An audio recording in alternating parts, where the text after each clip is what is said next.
Ich bin gerade mit Vorträgen bearbeiten und daher wollte ich auch so einen Vortrag für meinen YouTube-Kanal so auf Deutsch mal was machen. Und ja, was ich will, ist, dass ich euch Somalia vorstelle. Ich bin aus Somalia, ich bin seit 5 Jahren hier. Und Somalia ist im Osten Afrika, auf der somalischen Halbinsel. Es wird begrenzt von Kenia und Jemen, also die Indische Ozean, und dann Äthiopien von anderer Seite. Somalia und als Land gibt es seit 1960. Da sind die ehemalige britische und italienische Kolonie zusammengeführt worden. Und die französische Kolonie wurde Unabhängigkeit geschenkt. Ja, Somalia heute ist unter diese zwei Länder, also die britische Kolonie und italienische Kolonie, die zusammengeführt sind.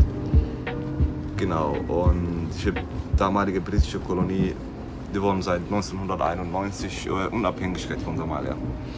Weil ab 1960 haben wir ja Unabhängigkeit bekommen und dann haben wir einen Diktator bekommen als Regierungschef, Nächster Halt, der Mohammed Siad Barre. Hauptbahnhof. Diese Zugfahrt endet dort. Wir bitten alle Fahrgäste auszusteigen. Ausstieg in Fahrtrichtung links. Vielen Dank für Ihre Reise mit der S-Bahn Rhein-Main. Auf Der hat Wiedersehen. viele Leute umgebracht. Der hat mit Leuten aus Somaliland sehr schlecht behandelt. Eigentlich sehr schlecht. Da sind, habe ich gehört, um die 50.000 Leute, die gestorben sind.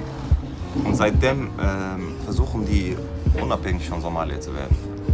Aber das Ding ist, was auch viele Somalier nicht merken, das Land gibt es seit lange und die Leute gibt es auch seit lange, aber das mit Regierung, da waren früher Empire und Königreiche und so.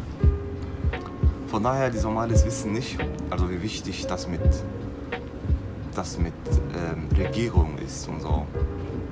Weil damals die waren unabhängig voneinander, obwohl die gleiche Sprache gesprochen haben und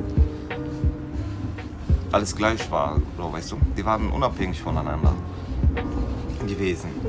Aber heute werden gesagt, also entweder leben wir zusammen oder sterben wir weg voneinander. Und das ist nicht klug. Also auf jeden Fall, ich will so ein Video drehen, wo ich über Somalia was berichte. Wenn dir sowas gefällt, Länder und so, dann klick gefällt mir bitte. Und ciao.